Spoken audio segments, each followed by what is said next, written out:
Class 12 physics part 11 धर्मापी क्या धर्मापी का metre में सर आपका बहुत बहुत स्वागत करते हैं। क्लास 12 फिजिक्स है, लेसन नंबर 4 और वीडियो नंबर 11। हम लोग 10 वीडियो इसके पहले कंप्लीट कर चुके हैं। आज जो हम लोग पढ़ रहे हैं वो वीडियो नंबर 11 पढ़ेंगे। और क्या पढ़ेंगे ज़रा देखो, धर्मापी क्या होता है पहला ही बात। उसके बाद से चल कुंडली धर्मापी क्या होता है, इसका सिद्धांत और कार्य बताइए, और धारा सुग्राहिता क्या होता है। इतना माने आपको पढ़ना है कि धर्मापी क्या होता है, चल कुंडली धर्मापी क्या है, या इसकी सिद्धांत और कार्य बताइए जो चल कुंडली धर्मापी है, या धारा सुग्राहिता क्या होता है। तो इन सब बातों को हम लोग अध्ययन करते हैं बारी बारी से। देखो ध्यान से, सबसे पहले हमारे पास आता है धारामापी, जिसको अंग्रेजी में गैल्वेनोमीटर कहते हैं। तो अगर आपसे पूछा जा रहा है धारामापी क्या है, तो देखो धारामापी दो शब्दों से मिलकर बना आता है, धारा और मापी, यानी धारा प्लस मापी, यानी धारा को मापने वाला। पता ही चल गया कि जो धारामापी है वह दो शब्दों से मिलकर बना है, धारा प्लस मापी, यानी धारा को मापने वाला। तो कह सकते हैं कि धारामापी एक ऐसा यंत्र होता है जिसके द्वारा किसी भी कुंडली में बहने वाली धारा के मान को नापा जाता है। ठीक है ना। तो धारामापी मैंने पहले बताया कि धारामापी का मतलब ये होता है कि धारा को नापने वाला। तो कह सकते हैं धारामापी एक ऐसा यंत्र होता है जिसके द्वारा किसी भी कुंडली में बहने वाली धारा को मापा जा सकता है। ठीक है, चलो आगे बढ़ते हैं। धारामापी के प्रकार देखो, पहले तो धारामापी ले लो। धारामापी जो होते हैं मुख्य रूप से पहले दो प्रकार का होता है। एक चल चुंबक, यानी चुंबक जब चलता है तब भी हम लोग धारा को नाप लेते हैं, माने एक चल चुंबक है, और एक चल कुंडली। और इसी चल कुंडली के बारे में हम लोग को पढ़ना है। तो एक चल कुंडली होता है, और आपको हम बता दें को अच्छे तरीके से कि जो चल कुंडली होता है ये दो प्रकार का होता है। एक होता है निलंबित कुंडली धारामापी, एक होता है किरकिट कुंडली धारामापी। तो मुख्य रूप से निलंबित कुंडली धारामापी ही पूछता है इस चीज़ को हम लोग कैसे बताने वाला है। तो देखो आगे बढ़ते हैं। तो आओ मैं आपको बता रहा हूँ कि जो निलंबित कुंडली धारामापी होता है ये क्या होता है, कैसे होता है। तो देखो ध्यान से कि पहले क्या होता है, पहले आपको थोड़ा सा बता दें कि निलंबित कुंडली धारामापी क्या होता है। तो आप कह सकते हैं कि इसके द्वारा किसी कुंडली में बहने वाले न्यूनतम धारा को भी मापा जा सकता है, यानी इसके द्वारा किसी कुंडली में बहने वाले न्यूनतम धारा को भी माप सकते हैं। चलो इधर आ निलंबित कुंडली धारामापी। अब इसकी संरचना आते हैं, देखो पहले समझो। देखो ये एक चुंबक है जिसकी जो दो शक्तिशाली ध्रुव है, एक उत्तरी ध्रुव है जिसको आप एन से प्रदर्शित करते हैं, एक दक्षिणी ध्रुव है जिसको आप एस से प्रदर्शित करते हैं। जो चुंबक होता है, एक चुंबक है उसके दो शक्तिशाली ध्रुव है, एक उत्तरी ध्रुव है जिसको एन से प्रदर्शित करते हैं, एक दक्षिणी ध्रुव है जिसको एस से। आप बीच में देखिए एक आपका कुंडली होता है जो कि तांबे के तार इसके ऊपर तांबे के तार को लिपटे होते हैं। समझ रहे बात को। इसमें लोहा होता है, लोहा का क्रोड होता है, और आपको बता दें कि इसमें दो पेंच होते हैं। जैसे दो तार होता है, एक पेंच को ए से एक पेंच को बी से प्रदर्शित करते हैं। यहाँ पर संकेतक लगा होता है, इसी से हम लोग धारा को नापते हैं, इसको हम लोग दर्पण करते हैं। 0 से लेकर के और अन्य अंक तक होता है।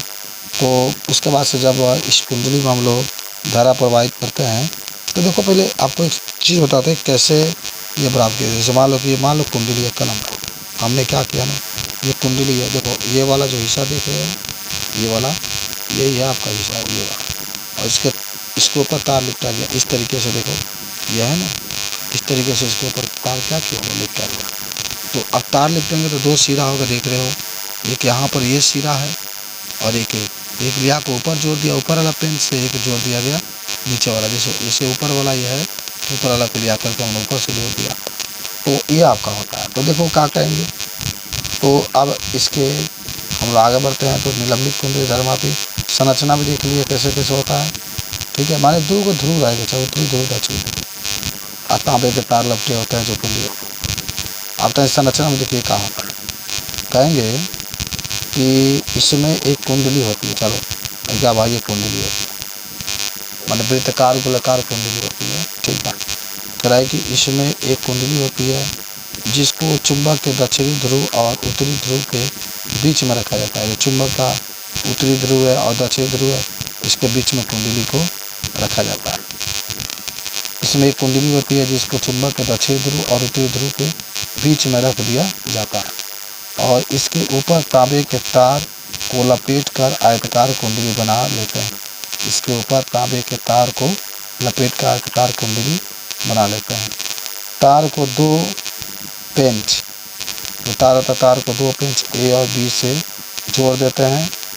अब धारा बहने लगता है। अभी ये पेंच है ना, यहाँ पर एक ये पेंच है, ए वाला एक बी है, जोड़ देते हैं। तो जब ए और बी से जोड़ देते हैं अब इसमें धारा क्या होती है, बहने लगती है। तो कुंडली घूमने लगती है और धारा का मान को क्या करती है, नापती है।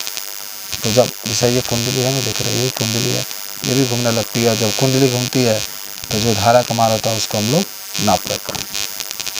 इसके बाद से संतुलन की स्थिति में, संतुलन की स्थिति में देखो क्या होगा कि जो विक्षेपक बल आघूर्ण है, विक्षेपक बल आघूर्ण है, वह एंटन बल युग्म का आघूर्ण होता है। जो विक्षेपक बल आघूर्ण है एंटन बल युग्म का आघूर्ण के बराबर होता है। विक्षेपक बल आघूर्ण को NBAI बराबर C फाई कहते हैं।